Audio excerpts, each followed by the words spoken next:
Honorable Suresh sir on the dais. खरं तर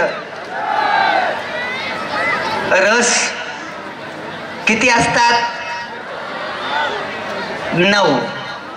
नक्कीच मनात अशी इच्छा असेल की हे 18-20 पाहिजे होते, पण वेळेचं भान, त्यातल्या त्यात खरंच 2च गोष्टी मला सांगाव्याशा वाटतात. हे विद्यार्थी, कोणी म्हणतं मातीचा गोळा असतं, घडवला तर त्याचं काय तयार करता येईल, तर ती देवाची मूर्ती सुद्धा तयार करता येते, विशेष शिल्प तयार करता येतं. आणि हे घडवण्यामध्ये 1-2 काही करू शकत नाही, 1 जण काहीच करू शकत नाही, 5-10 काहीच करू शकत नाही. याच्या जीवनातले सर्वात मोठे शिल्पकार त्याचे आईवडील, जे आज आमच्यावरती विश्वास टाकून इथं थंडीमध्येही बसलेले आहेत. कदाचित कोणी अमरावतीतून आलं असेल, कोणी अकोल्यातून, कोणी गडचिरोलीतून, 36 जिल्ह्याच्या कानाकोपऱ्यातून आलेले पालक. नक्कीच एक दृढ विश्वास मनामध्ये यासाठी आहेत की आमची शिक्षकांची टीम, मी नेहमीच म्हणतो मी काहीच नाही आहे किंवा कोणीच काही नाही आहे, हे जे शिक्षक आहेत ना, ही टीम, एकीची टीमच या विद्यार्थ्यांचं भवितव्य घडू शकते.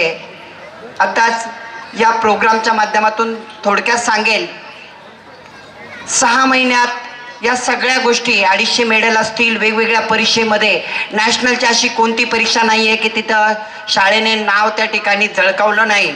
तर या शिक्षकांची तुम्हाला ओळख व्हावी म्हणून 1च मिनिटामध्ये मी माझ्या संपूर्ण टीमला विनंती करतो, लेखीचे शिक्षक, मैदानीच्या प्रत्येक डिपार्टमेंटला कोच, मग तो ॲथलेटिक्सचा कोच असेल, तो स्विमिंगचा कोच असेल, रायफल शूटिंगचा कोच असेल, त्यानंतर अशा कुठलाच खेळ नाही की जो ऑलिम्पिक लेवलला नेपर्यंतचा कोच या ठिकाणी उपलब्ध नाही आहेत.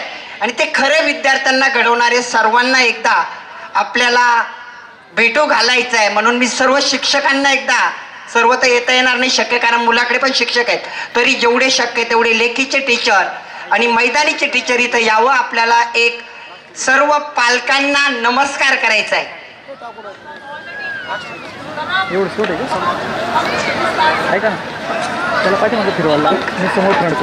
दिल्ली पब्लिक स्कूल आणि गरुड जेफ सैनिकी अकॅडमीचा स्टाफ शाळेचा या ठिकाणी पूर्ण येणार नाहीत, पण सर्वांनी यावं.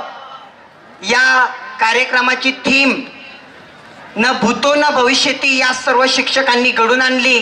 त्याच्यामध्ये डान्स टीचर असेल, कोरिओग्राफर असेल, संगीत टीचर असतील, या प्रत्येक शिक्षकाचं योगदान आहे. अक्षरशः फक्त 7 ते 8 दिवसामध्ये हा प्रोग्राम त्या ठिकाणी घडला. पुढचा वार्षिक स्नेह संमेलन नक्कीच 3 ते 4 दिवस, 5 दिवस या शाळेचं होईल आणि ग्रीनिज बुक ऑफ रेकॉर्डमध्ये त्या ठिकाणी त्याची नोंद होणार आहे. हा संकल्प आमची टीम या ठिकाणी घेते आणि नक्कीच आम्ही तो संकल्प पूर्ण करूयात. त्यात आपलेही विद्यार्थी असावेत आणि त्या विद्यार्थ्यांना घडवताना फक्त सांस्कृतिक नाही, तर तो कलेक्टर बनेपर्यंत असेल, तो डॉक्टर बनेपर्यंत असेल, इंजिनियर, पण सगळ्यात मोठा माणूस घडेपर्यंत ही सर्व टीम त्या ठिकाणी काम करते. तर खरंच अद्भुत, अविस्मरणीय तुमचं कार्य आहे. आणि एक शब्द नक्कीच आमच्या पालकांना आपल्याकडून पाहिजे असतो की त्यांचा विश्वास आपण कधी तोडणार नाही. आणि नक्कीच आमची टीम हा विश्वास तुम्हाला देते. आणि त्या विद्यार्थ्यांचे पालक, धन्य आहेत ते पालक, असे हिरे आमच्या हातात दिलेत की अशा कलाकृती, 1-3 तासाचा पिक्चरच लाईव्ह, जो आपण कदाचित बघितला असेल, पण हा लाईव्ह पिक्चर इथं बघायला तुम्हाला त्या विद्यार्थ्यांमुळे मिळाला. आणि त्यांची मेहनत, खरंच कमी दिवसामध्ये त्या ठिकाणी हे सगळं घडून आणलं. नक्कीच असे हिरे तुम्ही आम्हाला दिलेत आणि या हिऱ्याला आता पैलू पाडण्याचं काम तुमच्या सर्वांवरती आहे. परत एकदा या टीमला माझ्याकडून, सगळ्या कोरिओग्राफर असतील, संपूर्ण टीमला 1 लाख रुपयाचं पारितोषिक मी या टीमला या ठिकाणी घोषित करतो. कारण प्रत्येक गॅदरिंगमध्ये 10,000 घेतात, कोणी 200 देतं, 500 देतं. आम्ही ते प्रथा ठेवलेली नाही आहेत. विशेष म्हणजे शाळेची गॅदरिंगची फीस कदाचित ऐकून पालकांना धक्का बसेल, ती आम्ही 500 रुपये घेतलेली आहेत. नॉर्मल शाळेमध्ये जरी 5-5 हजार रुपये मागितले जातात, या गॅदरिंगची फीस 500 घेतली. ती कशासाठी हे सांगावंसं वाटतं. विद्यार्थ्याला आम्ही जे कॉस्ट्युम दिलेले आहेत ते एकही जुना नाही, तो पूर्ण नवीन शिवूनच त्यांनी घातला, जुना आमचे विद्यार्थी घालत नाहीत. विशेष त्या 500 रुपयामध्ये एक त्याच्या वर्गाची आठवण, तो 7वीत शिकतोय 8वीत शिकतोय, त्याच्या टीचर कोण होते, त्याचा स्टाफ कोण होता, तो कोणत्या वर्गात होता, त्याची क्लासमेट कोण होते, याची एक फोटो फ्रेम त्याला या वर्षाच्या शेवटी इसवी सणासहित त्या 500 रुपयात भेटणार आहेत. ती आठवण तो वर्षभर आयुष्यभर त्या ठिकाणी लक्षात ठेवील. कदाचित तो तहसीलदार झाला, PSI झाला, आर्मीचा ऑफिसर झाला, डॉक्टर झाला, इंजिनियर, तो जो होईल वैज्ञानिक झाला, तर त्याला ती आठवण राहील, मी या शाळेत या वर्षात होतो आणि माझ्या जीवनात एक कन्सेप्ट असतात. खरं तर आम्हाला आमच्या शालेय जीवनात या गोष्टी भेटल्या नाही, याचं दुःखही आहे.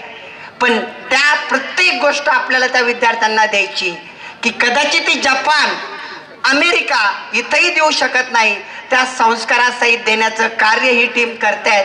परत एकदा या टीमसाठी मी स्वतः टाळ्या वाजवतोय आणि पालक म्हणून तुम्हालाही विनंती करेन, या गुरूंना या विद्यार्थी घडवण्यासाठी तुम्ही जे पाल्य आम्हाला दिलेत, तुमचेही मनापासून धन्यवाद.